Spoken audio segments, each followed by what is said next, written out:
چې دا خبره مې د پلار واورېده نو په خپل ځان باندې مې وس رسېده. ډېرې غوسې نه مې له ستوني بډول یو سیخ مې ګرم کړو په اور مې تود کړو خپلو لاسو ته مې داغونه ورکړل. ولې چې قدر د انسان نشته انسان سره اخلاص نه کوي. دا بعضې خلک بس پیسه پیژني هم د خپل قام هم خاندان نه تیر وي دوی په پیسه د خوږ ایمان نه تیر وي.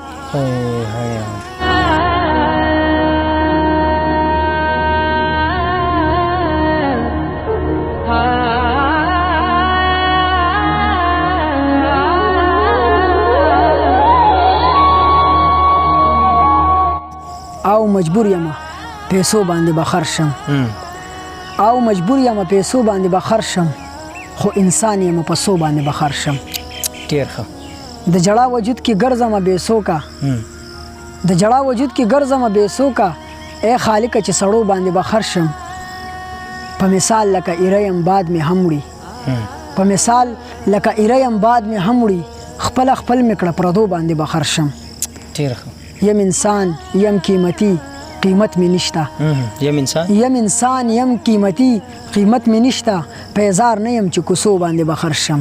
ډېر ښه دی. او مجبوره یم پیسو باندې به خرج شم خو انسان یم په سو باندې به خرج شم. بیقرار صاحب دا نظم دی او ډېر وخت نه مې زړه کې و چې زه به ستاسو پاڼې ته ویم. مننه. د نظم عنوان دی د بېوسۍ خادي. اوري نو دا به ستاسو د مینهوالو ته مو وایو خوند به ترې والي. داسې یو وخت چې واده زما د مشر ورورو غربت اخیستی و بابا زمونږ سره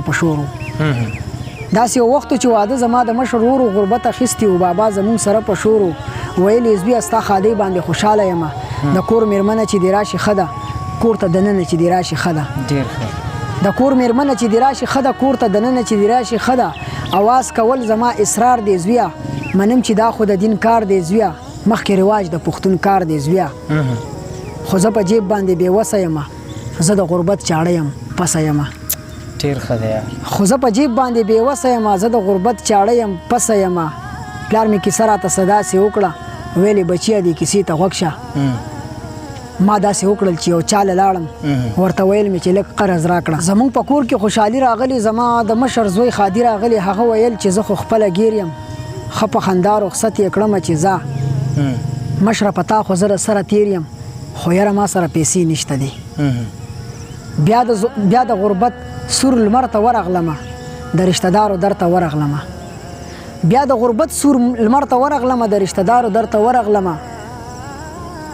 ښه پوهېدمه چې نن دی ښه نه دی د رشته دار راته تندی ښه نه دی.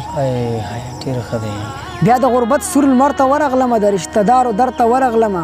ښه پوهېدمه چې نن دی ښه نه دی د رشته دار راته تندی ښه نه دی. اخر خبره د واده یې وکړه چې ستا د مشر زوی واده کله دی مونږ مو هېڅ په پته پوهه نه کړو تاسو ویل زمونږ واده نږدې دی. اخر خبره د واده یې وکړه چې ستا د مشر زوی واده کله دی مونږ مو هېڅ په پته پوهه نه کړو تاسو ویل زمونږ واده نږدې دی.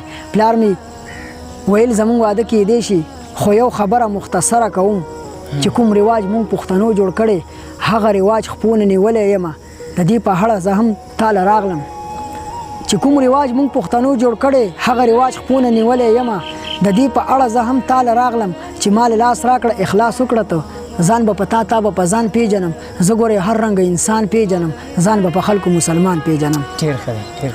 خو په خپلوانو کې احساس چرته وي په تربورانو کې احساس چرته وي راته ویل چې ته دې خپله شړه ویلې دا چې زه به خپله شړم ګوره له ما به ګیله هم نه کوي زه دا کیسې چا سره کله شړم. چې دا خبره مې د پلار واورېده نو په خپل ځان باندې مې وس رسېده. ډېرې غوسې نه مې له ستوني بډول یو سیخ مې ګرم کړو په اور مې تود کړو خپلو لاسو ته مې داغونه ورکړل. ولې چې قدر د انسان نشته انسان سره اخلاص نه کوي. دا بعضې خلک بس پیسه پیژني هم د خپل قام هم خاندان نه تیر وي دوی په پیسه د خوږ ایمان نه تیر وي.